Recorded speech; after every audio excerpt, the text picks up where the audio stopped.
नमस्कार दोस्तों, आप देख रहे हैं 4 PM महाराष्ट्र और मैं हूं मयूर परीख। दोस्तों, महाराष्ट्र की राजनीति में आज वो दिन है जब ठीक 1 साल पहले उद्धव ठाकरे ने मुख्यमंत्री पद से इस्तीफा दिया था। उनके इस्तीफा देते ही एकनाथ शिंदे के मुख्यमंत्री बनने का रास्ता खुल गया। आज इस घटना को 1 साल पूरे हो गए हैं और इस 1 साल में उद्धव ठाकरे ने क्या खोया, क्या पाया, आज के एपिसोड में हम इस पर बात करेंगे। हमारे साथ बातचीत करने के लिए दो मेहमान मौजूद हैं। प्रसाद काथे जी। प्रसाद काथे ये मुंबई के महाराष्ट्र की राजनीति के बहुत ही जाने माने पत्रकार हैं, जय महाराष्ट्र चैनल के एडिटर हैं और बहुत ही पैनी नजर रहती है उनकी हर एक राजनीतिक घटनाक्रम पर। और इसी के साथ हमारे साथ हैं वैभव पुरोहित जी। वैभव पुरोहित एक एनालिस्ट हैं, चुनाव के साथ जुड़े हुए आंकड़े और परिस्थितियां, इन पर इनका विश्लेषण जो है वो बिल्कुल जानने लायक होता है। आज हम इन दोनों से बात करेंगे। सबसे पहला सवाल प्रसाद आपसे। प्रसाद, 1 साल हो गए, 1 साल में उद्धव ठाकरे ने क्या पाया है? देखिए मयूर, मुझे लगता है क्या पाया से ज्यादा क्या खोया, इसका वजन भारी पड़ रहा है इस समय। मौजूदा स्थिति में उद्धव ठाकरे के लिए अपनी साख बचाना और उस साख को बचाए रखना, ये बहुत बड़ी जिम्मेदारी है। उद्धव के लिए उनकी पार्टी का नाम चला गया है, उनकी पार्टी का चिन्ह चला गया है, लोग चले गए हैं। निचले स्तर पर कार्यकर्ता बहुत ज्यादा असमंजस में है कि आने वाले दिनों में क्या होने वाला है, क्या हो सकता है। इस सब के बीच अगर कहीं ना कहीं पर उद्धव के लिए कोई एक अच्छी खबर है, तो वो ये है कि महाराष्ट्र से ज्यादा जिस इलाके में उद्धव का या फिर शिवसेना, पुरानी वाली शिवसेना का, यानी बाला साहब के रहते हुए जो शिवसेना सक्रिय थी, उस शिवसेना का प्रभाव क्षेत्र माना जाता था, उसके उस प्रभाव क्षेत्र में अब मुसलमान उद्धव के साथ आ गए। ये एक बहुत बड़ी बदलाव की बात, जिसे हमें नजरअंदाज नहीं करना चाहिए। उद्धव ने एक हाथ से मराठी लोग खो दिए, दूसरे हाथ से उसने मुसलमान पा लिए। मुसलमान एकदम लामबंद होकर बीजेपी के खिलाफ उतर चुका है मैदान में। बहुत ही अंदर तक बीजेपी के खिलाफ उनके अंदर नफरत भर गई है और उस समय उनके सामने एक विकल्प खुला है, वो है उद्धव ठाकरे का। गौरतलब है कि ये वही उद्धव ठाकरे हैं जो एक जबान से बाबरी गिराने की बात करते हैं, बावजूद इसके मुंबई का मुसलमान उनकी तरफ झुकाव दिखा रहा है। क्योंकि क्योंकि उस मुसलमान को ऐसा बताया जा रहा है कि अगर बीजेपी के कैंडिडेट को हराना है तो वो ताकत इस समय केवल और केवल उद्धव ठाकरे की पार्टी के पास ही है। हालांकि जमीनी हकीकत ये नहीं है, लेकिन फिर भी मुसलमानों को ये बताया गया है कि उद्धव के साथ रहेंगे तो वो बीजेपी को परास्त कर सकते हैं। लिहाजा आपने देखा होगा कि उद्धव जैसे ही सत्ता में आ गए, उन्होंने अजान के पढ़ने की कंपटीशन कराई। न सिर्फ अजान पढ़ने की कंपटीशन कराई, बकरी ईद के, ईद उल फित्र के कई बड़े बड़े जुलूस निकलवाए। मुसलमानों के तरफ उनका झुकाव खुले तौर पर दिखने लगा था।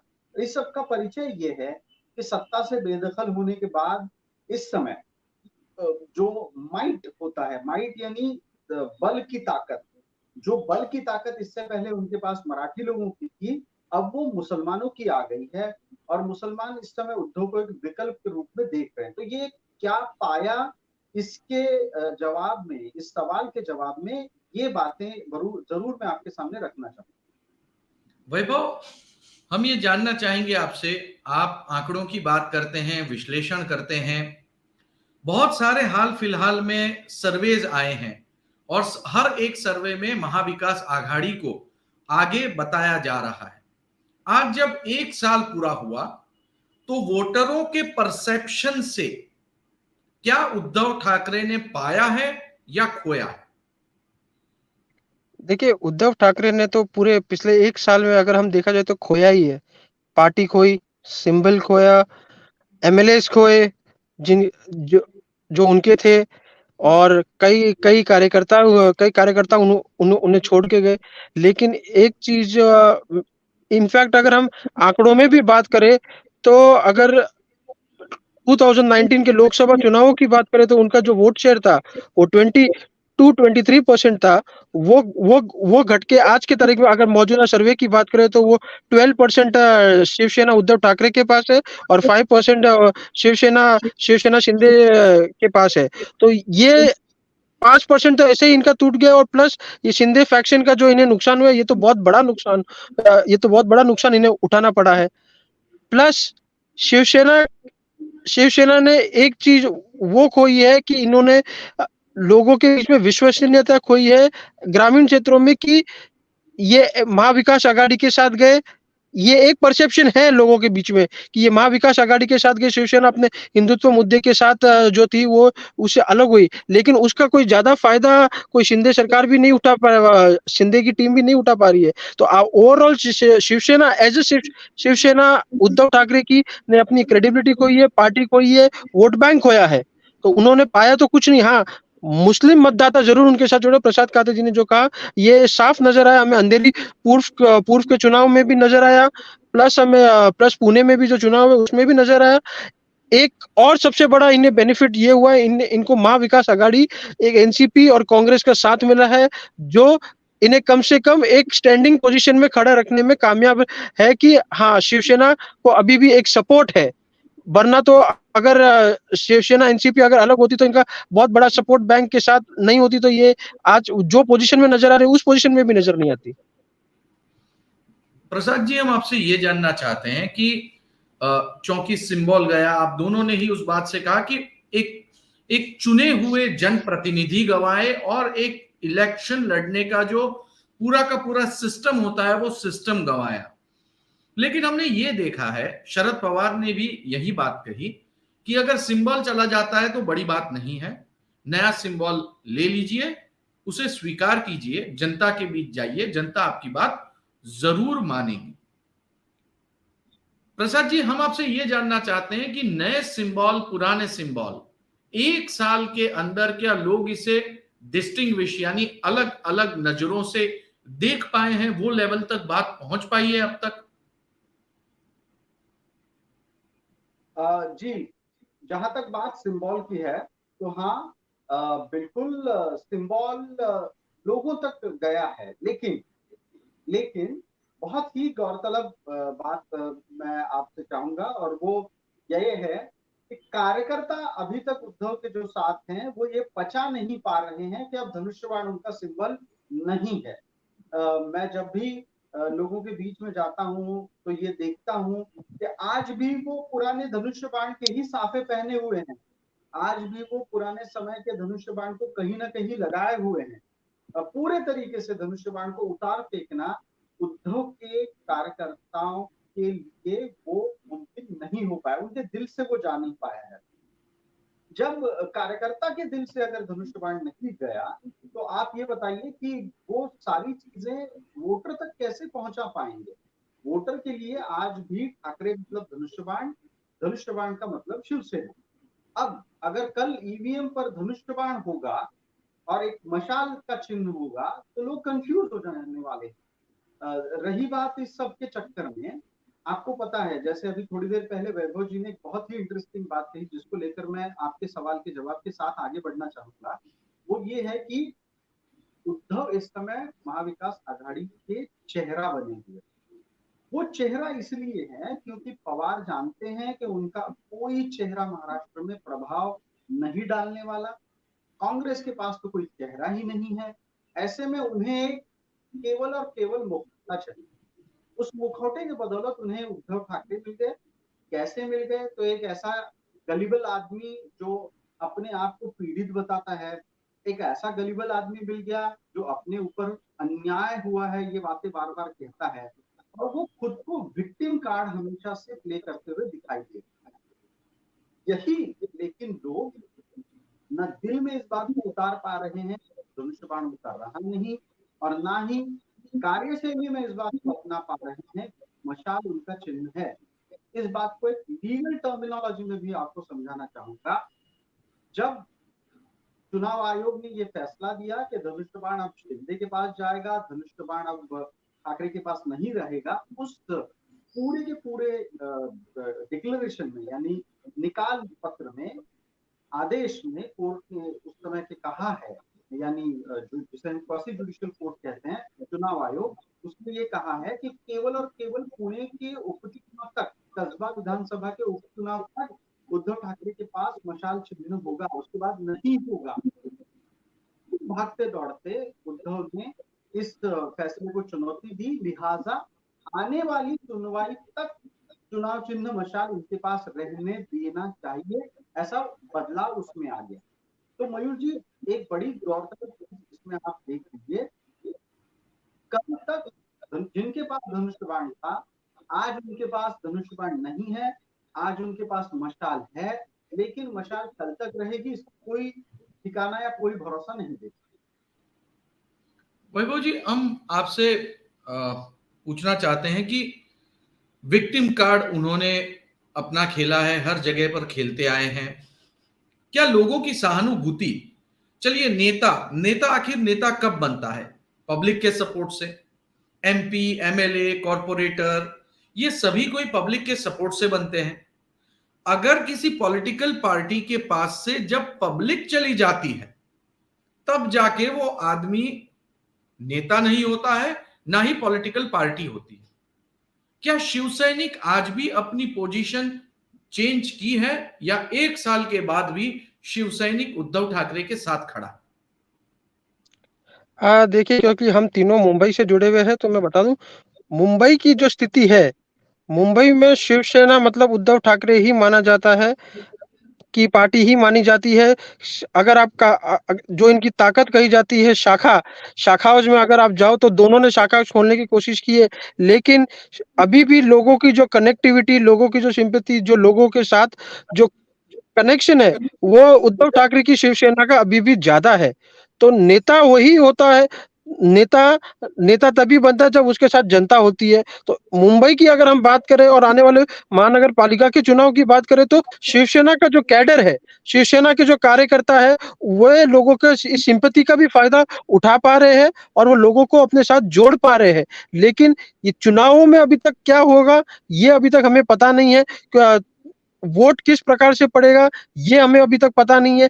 टेस्ट अभी तक कहाँ हुआ है, ये हमें अभी तक पता नहीं है। तो शिवसेना के साथ कार्यकर्ता जरूर है, पार्टी पार्टी का कहीं बिखरा हुआ नहीं मुंबई में, लेकिन अब तक ये टेस्ट नहीं हो पाया है कि क्या होगा, प्रसाद जी, कितने हद तक।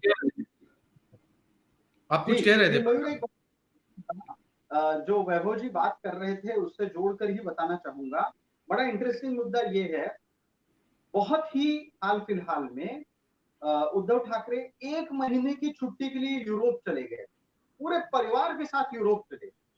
वो यूरोप में घूम रहे थे, पहले वो लंदन गए, फिर पेरिस गए, फिर और कहीं चले गए। महाराष्ट्र में एक मजबूत विपक्ष के रूप में जिनको राजनीति के मैदान में बना हुआ रहना चाहिए, वो संघर्ष के समय यूरोप के टूर पे मस्त तरीके से फैमिली के साथ गए। तो जो वैभव जी ने कहा, उद्धव के कार्यकर्ता लोगों को जोड़ना चाहते हैं, लेकिन जब वो लोगों के पास पहुंचते हैं तो जाहिर तौर पर सामने से उतना स्पष्ट रिस्पांस नहीं आता, क्योंकि उद्धव मजबूत विपक्ष के रूप में मैदान में खड़े होते नहीं थे। दूसरी बात जो वैभव जी ने कही कि सहानुभूति का मुद्दा, देखिए सहानुभूति तब तक रहेगी जब तक उस घटना को लेकर कोई तुरंत फैसला लेने की नौबत ना आ जाए। आपने आज जिस मुद्दे को छेड़ा है बहुत ही अहम मुद्दा है कि 1 साल में क्या हुआ। तो देखिए 1 साल में जो सहानुभूति आज ही के दिन 1 साल पहले उद्धव को थी, वो हर दिन गिर रही है। न सिर्फ गिर रही है, जब जब उद्धव भाषण करते हैं 5% उनके प्रति होने वाली सहानुभूति गिरती है, क्योंकि बहुत ही मजाकिया टोन में और संदर्भहीन तरीके से वो अपना भाषण अपने आप को और अपनी पार्टी की स्थिति को पेश करते हैं। वैभव, जब हम कैलकुलेट करें कि सहानुभूति का वोट प्लस मुस्लिम वोट्स। तो क्या उद्धव ठाकरे फिर एक बार अपनी पुरानी खोई स्थिति को टच कर पा रहे हैं? मुंबई में लगभग ऐसा समझ लीजिए कि 17 से 18% जितने मुस्लिम वोट्स हैं, लगभग 28% के आसपास मराठी वोट भी बनते हैं। अगर डेटा सही है तो क्या उनकी वोट बैंक वो सीटें बदल दी जाएगी? जोगेश्वरी में अधिक जीतेंगे, विक्रोली में अधिक जीतेंगे, मानखुर्द में ज्यादा जीतेंगे, गोवंडी में ज्यादा जीतेंगे, उत्तर मुंबई गवा देंगे। क्या कुछ ऐसा लग रहा है आपको? देखिए, मैं आपको बता दूं, सबसे पहले बात, मराठी वोट बैंक की बात करें तो इस बार मराठी वोट बैंक कम से कम 3 पार्टियों में डिवाइड होने वाला है। शिवसेना की ओरिजिनल शिवसेना, जिसे उद्धव ठाकरे की शिवसेना, ओरिजिनल तो अब तो सॉरी, शिवसेना शिंदे के पास है, तो शिवसेना शिंदे गुट के पास, शिवसेना बालासाहेब ठाकरे, उद्धव ठाकरे के पास, और बीजेपी और एमएनएस, ये 3 से 4 पार्टियों में ये मराठी वोट बैंक डिवाइड होने वाले हैं। तो इस डिवीजन का फायदा, और प्लस मुस्लिम वोट बैंक वहीं मिलेंगे जब शिवसेना को, जहां पर ऐसा लग रहा है कि ये पार्टी विनेबिलिटी में है और विनिंग पोजीशन में है। और मुझे ऐसा नहीं लगता कि शिवसेना को क्योंकि अगर एमबीए करके भी अगर ये गठबंधन में उतरते हैं तो एनसीपी और कांग्रेस अपने मुस्लिम वोट बैंक में सेंध लगाने का मौका देगी शिवसेना को। तो ये एक प्रॉब्लम है शिवसेना के साथ। और ये जो डिवीजन ऑफ जो मराठी वोट बैंक होने वाला है, कि 3 पार्टियों में जो ये डिवीजन होने वाला है, उसमें से ये इनको कितना अधिक मिलता है, 60% मिलता है, 40% मिलता है, 80% मिलता है, ये समय बताएगा। लेकिन शिवसेना का वोट बैंक में बड़ी तेजी का गिरना ये लगभग तय मान रहा हूं मैं। प्रसाद जी, हम आपसे पूछना चाहते हैं कि यदि कोई आदमी एक पोजीशन बनाता है, जैसे उद्धव ठाकरे ने बनाई कि भैया मैं इस्तीफा दे देता हूं, उनके इस्तीफे देने पर शरद पवार ने कहा कि हमसे पूछे बिना इस्तीफा दिया। जब सुप्रीम कोर्ट भी साफ तौर पे सीधे सीधे शब्दों में सुप्रीम कोर्ट ने बताया कि अगर आपने इस्तीफा नहीं दिया होता तो हम आपकी गवर्नमेंट को रीएस्टैब्लिश कर देते। यानी बियॉन्ड डाउट एक बात क्लियर हो गई कि इस्तीफा देना ये कानूनी तौर पे और सेंटिमेंटल तौर पे दोनों तरीके से, क्योंकि पॉलिटिक्स में आदमी आता है सत्ता पे बने रहने के लिए, बैठे रहने के लिए। कुछ तो फेविकोल का जोड़ लेके आते हैं, जितना भी ताकत लगाओ वो टूटेगा नहीं।